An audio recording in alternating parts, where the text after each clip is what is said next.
Well, good morning, everyone. It is really great to be here today. It's been a long time coming, and it's so exciting to see so many people out here. Um, First, what I want to do is recognize a few people, and I will qualify at the beginning. I'm sure I'm going to miss someone, and I probably could recognize every single person here for all of their work, but we would be here forever. So, very quickly, I want to recognize Secretary of the Department of Health and Human Services, Molly McGarrick, and and crew. We have our Agricultural Secretary, Michael Skuse. We have Pro Tem of the Senate, Dave Sicola. We have Senator Stephanie Hansen. We have Senator Kyle Evans-Gay. We have Representative Franklin Cook.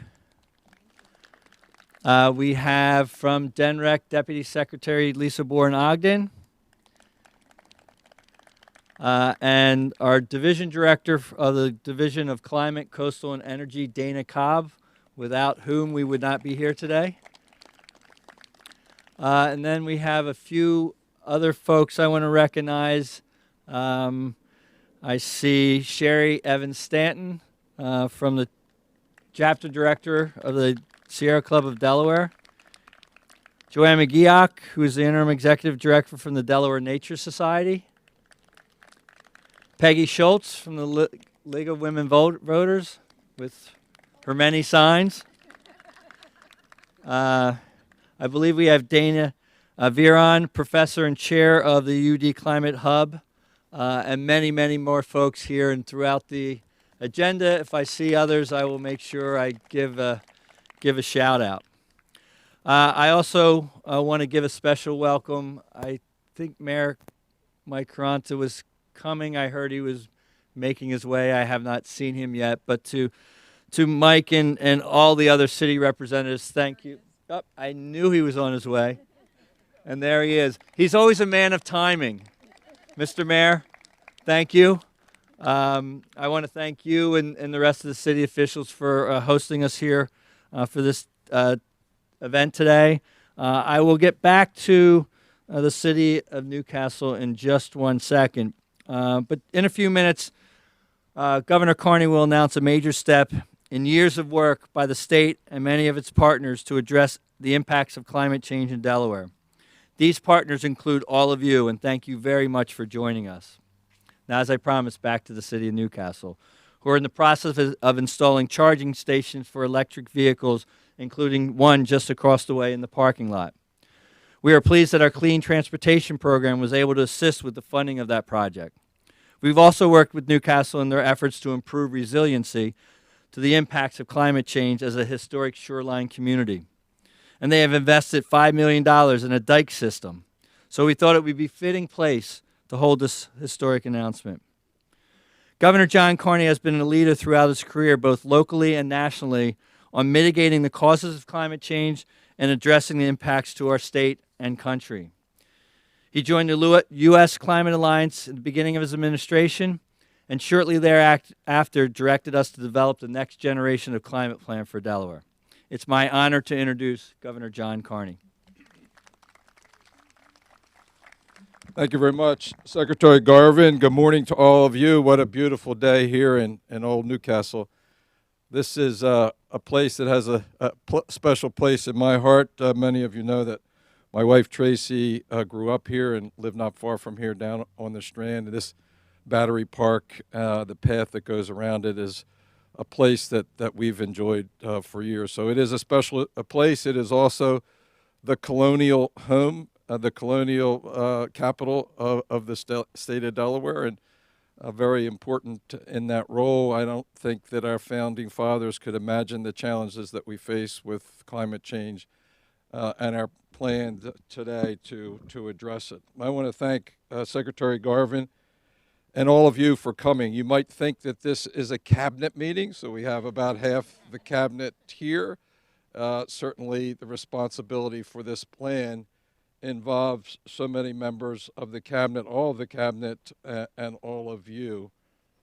I remember when I was in high school and college, there was a bumper sticker that read, "Think globally, act locally." It was really struck me at the time that we had environmental issues that were global in nature, but that required all of us to take individual action in our own lives, in our own communities. And today we are announcing Delaware's Climate Action Plan, which is our plan to move forward on addressing the existential threat of climate while international leaders gather in Glasgow, Scotland. I think appropriate for that motto.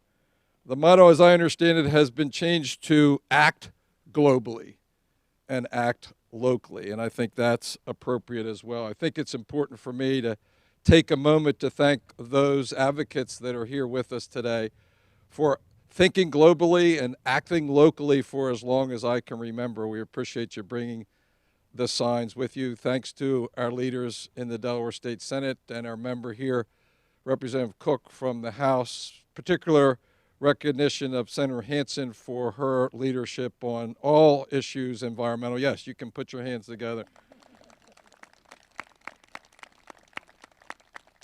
All of us elected officials, when we took office, we take an oath that pledges, and I quote, to respect the right of future generations to share the rich, historic, and natural heritage of our state. There's nothing more important to that oath than recognizing the threat that climate change poses to Delaware and all of our responsibilities to address it. It means taking action to protect our natural environment and prepare our state for the future. And it's going to take all of us, and that's why we have so many of our cabinet secretaries represented today, and you'll hear from them. Climate change is a threat. It threatens our $3.5 billion tourism industry and the 44,000 jobs that go with it. It threatens our $8 billion agricultural industry, Secretary Skuse, and the several thousand family farmers that make it go. Rising sea levels put us at risk, communities across our state. More than 17,000 Delaware homes, nearly 500 miles of roadway, and thousands of acres of wildlife habitat are at risk of flooding. We unfortunately saw the reality of that in Wilmington just recently with the big storm, displacing dozens of families and ravaging their homes in neighborhoods that, to my recollection, haven't been flooded in the past. The past decade was the hottest on record here in Delaware. Sea levels are rising at an accelerated pace. Heavy rainfall and severe storms are becoming more frequent. These changes and the resulting impacts will get worse if we don't act and act now. Almost every neighborhood and town in Delaware is vulnerable to climate change. You don't have to be a scientist to think about the potential impact here in this beautiful place in Old Newcastle. For climate action to benefit all Delawareans, the needs of residents, especially those who may be disproportionately impacted in climate change, who live in those vulnerable communities, must be understood and addressed through engagement and partnership. Delaware's Climate Action Plan identifies practical and common sense strategies we can take to improve our state's resilience to climate change impacts and to reduce greenhouse gas emissions. So we need to do both. We have to reduce greenhouse gas emissions, and we have to make our communities and our infrastructure more resilient. The plan builds off of decades of work, as Secretary Garvin mentioned, and I know there are a lot of folks from DENREC here. Put your hands together for all that work that they've been doing over those years. The plan sets Delaware on course for continuing climate action in the decades ahead. We've made some progress for sure, particularly in the electricity generation side, but we need to make more progress on the transportation side, and Secretary Majeski is here and her team is ready for that. In June 2017, I announced that Delaware was joining the U.S. Climate Alliance, a coalition of states committed to upholding the Paris Agreement to combat climate change. I said that as the country's lowest lying state, and with 381 miles of coastline, climate change is a very real threat to our future. A key commitment of that alliance was to pledge to reduce greenhouse gas emissions. Way to key the geese for. That's pretty good. Sean, your guys are on it. Fish and Wildlife, the Division of Fish and Wildlife, right here.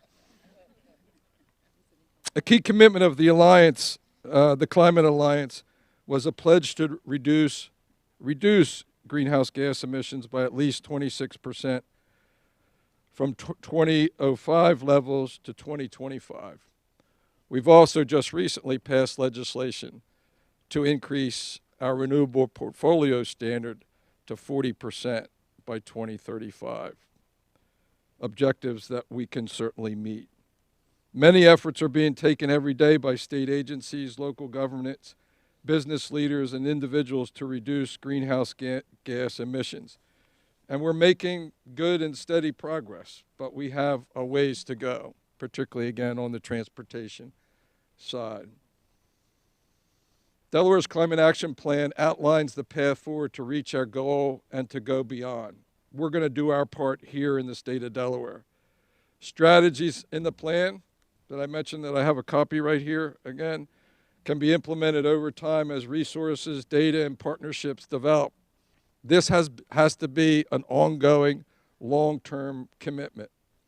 Taking the actions highlighted in the plan to reduce emissions will allow Delaware to meet or exceed its 2025 reduction target, its 2040 RPS target, and will set us on a path to make further emission reductions in the years ahead.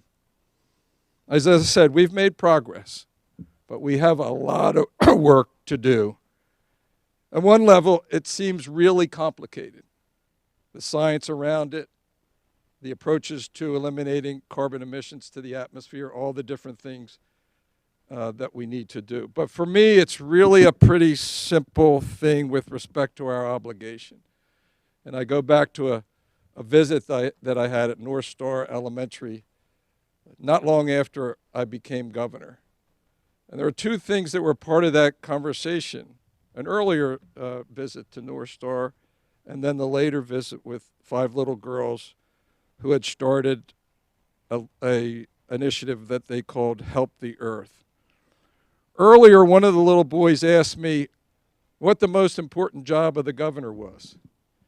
And it was just recently after I was elected. And oddly, after running unsuccessfully for governor once and running successfully for governor and meeting all the people across our state and telling them what I wanted to do as governor, I had never really thought much about that question.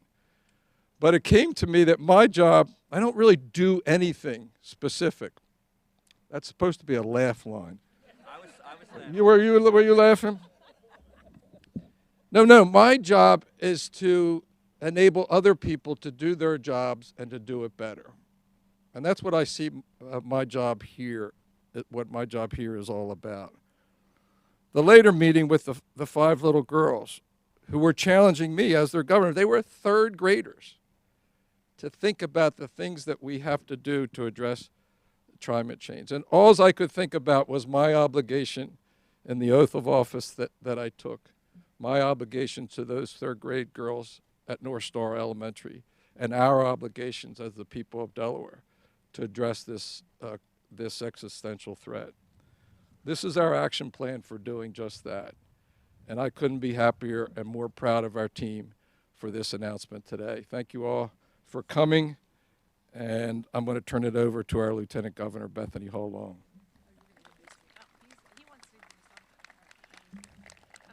Thank you, Governor.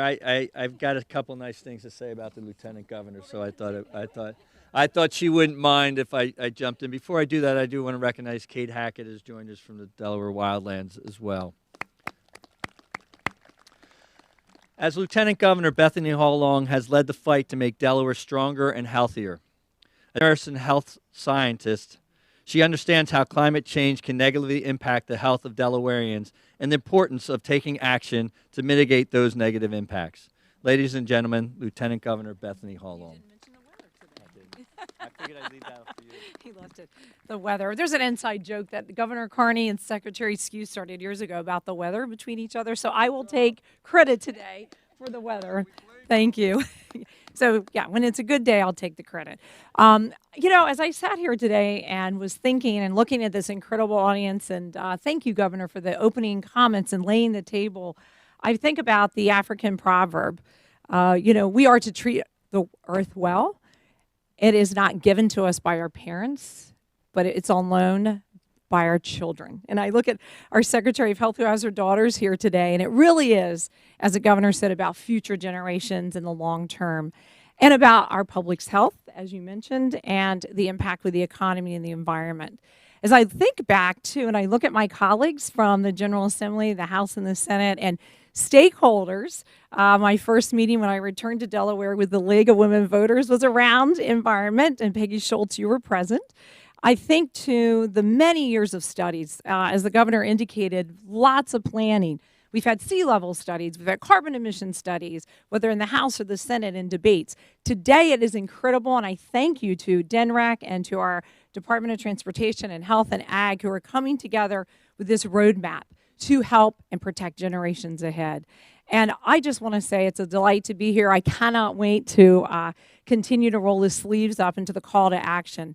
I think about, as I look at our children, I think about the importance, we're going to hear from Secretary Majeski in a moment, regarding electric vehicles and carbon emissions. You might say, well, the link to kids, we have over 20,000 children with asthma in this state and 75,000 adults. Carbon emissions are huge. Only 1% of our community has electric vehicles. And so it's awesome to know that our city here with our mayor and the council members are going to have those plants and charging stations. And there's things we can do as partners. So whether it's the sea, our air, our water, whether it's our solar plans, our energy, it all comes together. And again, to my incredible Senate colleagues, my Senator Hansen, who is my senator where I reside, we really do have to come together and have that long-term vision. So today, I am delighted to be here, part of the planning process to really protect Delawareans and, again, recognize the real impacts, whether it's asthma, cancer, you name it, the real impact in the long. To our incredible MC, our Cabinet Secretary, Sean Garvin. Thank you, Lieutenant Governor. Few state agencies have to deal with impacts of climate change on Delaware as much as our Department of Transportation. Secretary Nicole Majeski took over the department in January after serving as Deputy Secretary. She also has deep roots in Newcastle County, where she served as Chief of Staff for 7 years. The impacts from climate change take a toll on our roads, bridges, and other infrastructure, but DelDOT not only tackles the problems of today, but is also acting to reduce emissions and increase resiliency now. Let me introduce my colleague and friend, Secretary Nicole Majeski. Hi, everyone. Thank you, Secretary Garvin. I'm honored to be here today with all of you, with Governor Carney, with Lieutenant Governor Hall Long, and so many representatives of our other state agencies and stakeholders, which really does speak to the gravity of this issue and the commitment that we're all making to address it. Established a division within DelDOT solely focused on transportation resiliency and sustainability, which is being led by one of our DelDOT engineers, Jim Pappas, and Stephanie Johnson, who are hiding over there. I do want to recognize them. We've estimated that there's more than $1 billion worth of our existing infrastructure that is being threatened by sea level rise. We are seeing the strength of 100-year storms happen more frequently, and more of our roads are being flooded on beautiful sunny days due to tidal flooding. We need to be taking a hard look at how we can mitigate these impacts and strengthen our infrastructure. We also recognize that transportation is the leading cause of greenhouse gas emissions, and we need to be doing more to address this, especially when it comes to our public transit vehicles who operate long hours and throughout our communities. In addition to Delaware's Climate Action Plan, we've also signed on to FTA's Sustainable Transit for a Healthy Planet Challenge, which really encourages transit agencies to be taking bold action and investments to cut our greenhouse gas emissions. To date, we've converted over 309 of our paratransit fleet that was gasoline powered over to 100% propane. And by next year, 10% of our fixed route buses will be all electric, which are also being deployed in our highly densely populated areas throughout the state. Yay! Thank you. We couldn't get a bus down here today. We got some of the electric vehicles, but the bus wouldn't fit. So between our electric buses and the propane conversion, we've already reduced greenhouse gas emissions by over 25,000 metric tons, but this is just the beginning. We're also focused on the electrification of our infrastructure, as the Lieutenant Governor mentioned, by working with our stakeholders and with DENREC on installing EV charging stations throughout our transportation network to make this more convenient for our constituents. So as the governor said, this is a serious challenge, but we are committed to working with DENREC and with all of our stakeholders on being part of the solution. Thank you very much.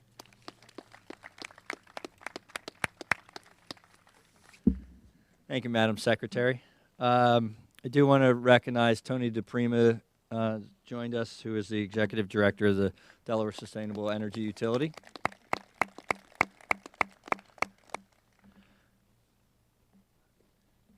This is actually my speaking part in the agenda, so I'm switching from MC to speaker. Delaware's Climate Action Plan is a culmination of an over 2-year-long effort that included input from experts, state agencies, stakeholders, community groups, and residents throughout the state. The plan builds on decades of foundational efforts and current best available science to show the impacts of climate change on Delaware and the threats we face if we fail to act. It lays out a clear path on forward actions we can take to cut emissions and increase resiliency. The greatest threats from climate change differ depending on where you are. Coastal towns are experiencing sea level rise. Our farming community is threatened by saltwater intrusion, changing growing season, and losses due to extreme weather events. Urban areas may be seeing their infrastructure overwhelmed more often by flooding, or businesses and residents facing higher utility bills due to higher temperatures. And health impacts from excessive heat, vector-borne diseases, and food shortages, just to name a few. The impacts may differ, but we all face them, and we must all work together to address them. That is why a guiding principle of Delaware's Climate Action Plan is to ensure that climate action is engaged, empowering, and equitable. Equity starts with ensuring everyone has a seat at the table and that their concerns are heard. In working towards that goal, Delaware's Climate Action Plan is also available in Spanish. And we are partnering with the Delaware State University to research and identify ways that we can improve our outreach to all communities.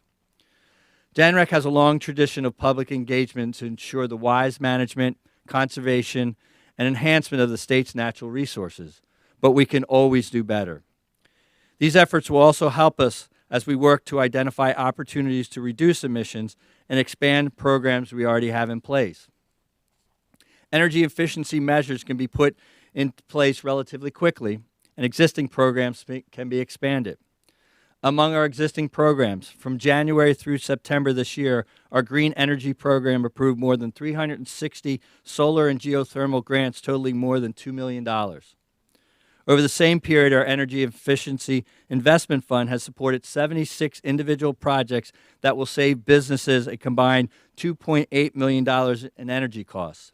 And our Weatherization Assistance Program, which helps low-income families make their homes more energy efficient and reduce energy bills, has helped almost 100 Delaware families this year.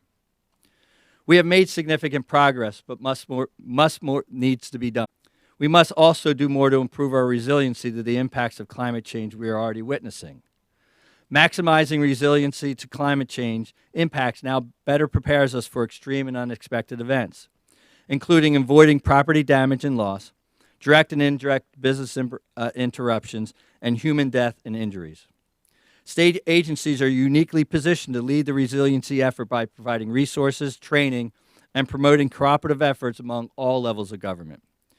At DENREC, our sustainable planning section provides land use, planning, and develops expertise to help local governments reach Delaware livable goals. The cities of Newcastle and Lewis and the town of Slaughter Beach are among local governments we have worked with through the Resilient Communities Partnership. Local governments depend on state agencies for this type of support in their efforts to deal with climate change. They also look to us to help with Delaware-specific research that provides increased clarity on the most effective solutions to the issues the state is facing related to climate change. Those solutions don't always come easily, but they are there. Working together and using the Climate Action Plan as our GPS, we can move climate action forward in Delaware. One way we're working together is through partnership with institutes of higher learning, including our partners at Delaware State University. Dr. Tony Allen, the university's 12th president, became the university's 12th president in 2020.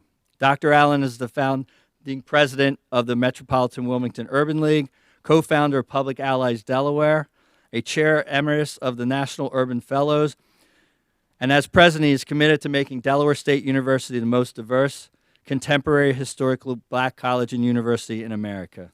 Ladies and gentlemen, my friend, Dr. Tony Allen.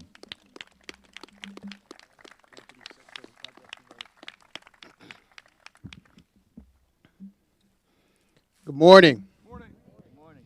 I was telling the governor that I literally was baptized in that river. He said you probably don't want to do that now, but nonetheless, it's good to be home. I am from Newcastle, as most people know, and before I was here, I was at William Penn High School recruiting some students.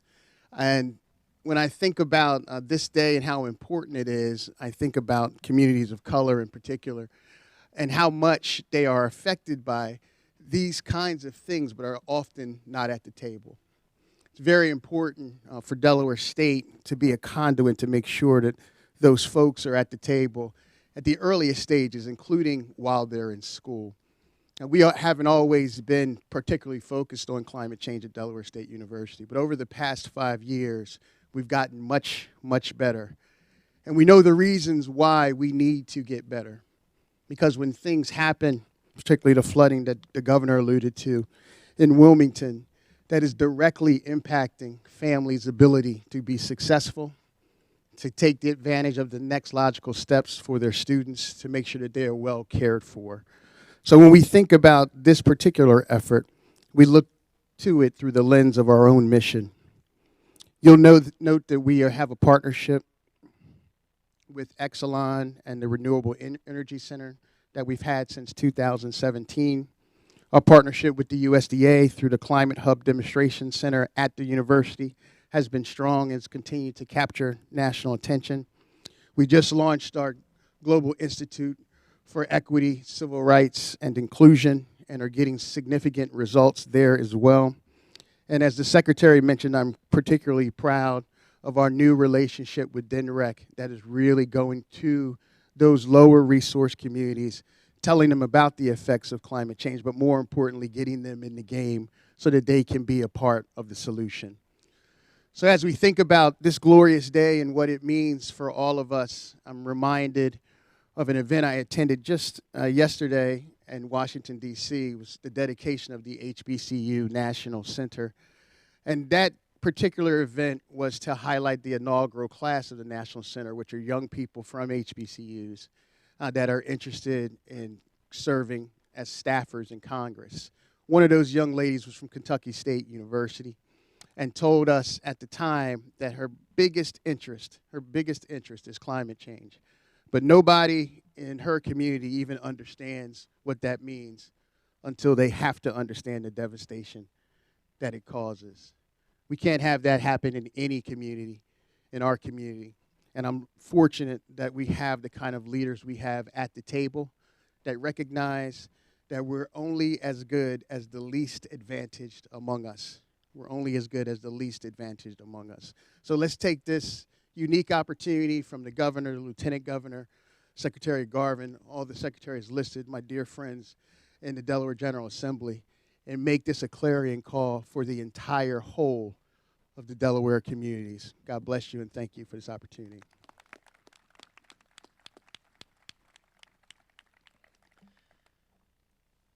Thank you, Dr. Allen. One of the things you're first taught when you're a cabinet secretary is do not disagree with your boss. However, I will say, Dr. Allen, probably safer to get baptized in this now than when you got baptized. So So, but we still have a lot. We still have a lot more work to be done.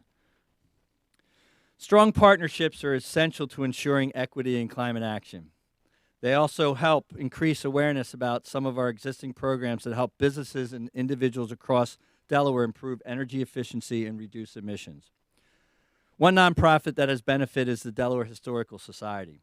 As a nonprofit dependent on community support, saving money on energy costs helps provide more resources for the Delaware Historical Society to fulfill its mission on preserving and promoting Delaware's history, heritage, and culture. The Delaware Historical Society received over $30,000 in 2 DENREC energy efficiency investment grants, better known as EAF, to upgrade an old natural gas-fired furnace and a gas-fired boiler. Please welcome Delaware Historical Society Director, Dr. David Young. Thank you, and good morning, everybody. We're looking forward to a historic reenactment of that baptism at some point here in historic Newcastle. And on behalf of the Delaware Historical Society, I'd like to thank everyone for coming out today, and for the administration, the Lieutenant Governor and Governor Carney for your investment in this. I'm actually speaking on behalf of business that benefits from the kinds of programs already in place. And we have 9 historic buildings that we own and operate at the Delaware Historical Society in Wilmington and also on the Strand in Newcastle. And that means we're continually adapting them because nonprofit is a tax designation. It's not our management philosophy. And we had to update 2 outdated AC systems in 2 of our historically certified buildings, and we replaced them with new energy efficient systems, in part thanks to grants from the Energy Efficiency Investment Fund. The Reed House in Newcastle is a National Historic Landmark, the George Reed House and Gardens. And in fact, there's actually damage from last weekend's river rise through the flooding still evident on the Strand right across the street from the Reed House. So these impacts are here and present as we speak. And we also updated the Thomas Cox House, built in 1801 in Wilmington, to become the Delaware Center for Jewish History. And both buildings have added these new units that are split systems, state-of-the-art, energy efficient. And we're looking forward already to energy consumption and operating costs going down. The Reed House and the Cox House are historic structures, so to do this required a fair amount of creativity and sensitivity and very careful placement of the systems and design for minimal impact on the building's historic fabric. And our contractor, EDIS, for the Cox House just received a Historic Preservation Award from the Delaware Contractors Association for this work. So it is creative and adaptive, and it couldn't have been easier with the Energy Efficiency Investment Fund. And we, as mentioned, we gained over, one project was $2,500, the other was $29,000 from the fund at 2 of the historic properties. And we've replaced these systems with ways that are actually going to lower the environmental impact, keep it cleaner to maintain, and lower our operating costs. The application process is straightforward. Businesses can apply. Any questions that we had were rapidly answered by the staff. And we want to thank the DENREC and the EEIF Fund for the program that's been in place for several years. The assistance and support help us fulfill our mission.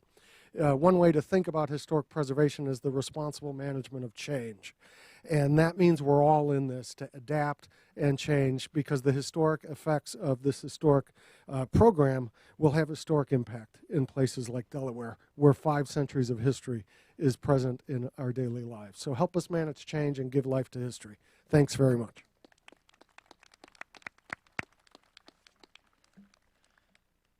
Thank you, Dr. Young. We're coming down the home stretch. I want to thank all of you and all of this morning's speakers for providing examples of how climate change is impacting all of us. The steps that we are taking now to address today's challenges and the actions we look to pursue in the coming years. But before we conclude, I also want to take a moment to thank our team of dedicated professionals who put this plan together. These incredible professionals are from the Division of Climate, Coastal, and Energy, with some help from the Division of Air Quality and other talented professionals in and out of DNREC. Now, I could introduce them all by name, but Governor, we'd be here for another hour. So, yeah, so I was going to, if all the DNREC folks who were engaged in putting this together, if you could all please come up.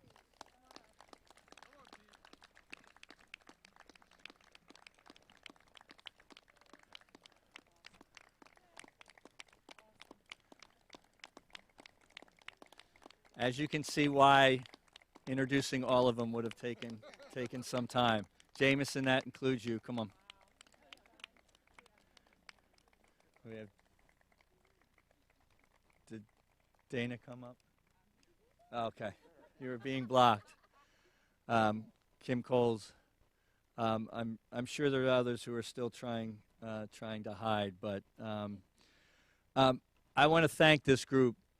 We had a challenge back in the spring of 2019. The governor asked us to look at the future of climate change and how we'd get there, and we had a lot of conversations and a lot of discussions about how we'd go about doing it.